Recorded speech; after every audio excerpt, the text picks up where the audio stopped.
আজকের প্ল্যানটা ছিল একদম সিম্পল, কিন্তু আমার কেটিএম, রাস্তার বাঘ, হরিণ, জেব্রা আর চপ সবাই মিলে দিনটাকে সিনেমা বানিয়ে দিল। ঘুম থেকে উঠেই ভাবলাম আজকে খুব প্রোডাক্টিভ হব।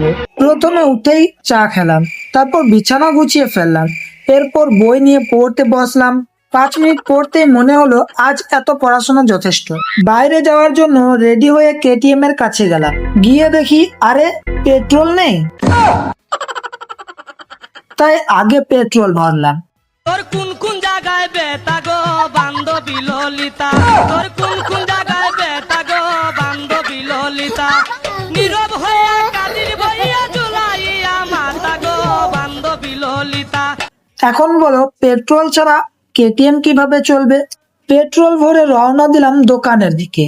পথে দেখি বাঘের বাচ্চা, আর একটু সামনে হরিণের বাচ্চা। আমি ভাবছি আজকে রাস্তা না চিড়িয়াখানা। এরপর দোকানে পৌঁছে কাজ শেষ করলাম। ফেরার পথে এক চপের দোকান দেখে আর নিজেকে সামালতে পারলাম না। গরম গরম চপ নিয়ে আবার বাড়ির পথে। হঠাৎ দেখি জেব্রা। ভয় পাওয়ার কিছু নেই, এইরকম পশু আমি প্রতিদিনই দেখি, কিন্তু আজকে পশুদের উপস্থিতি আমার থেকেও বেশি ছিল।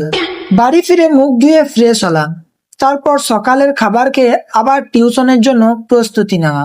টিউশন শেষ করে বাড়ি ফিরছিলাম, দেখি সেলুন খোলা।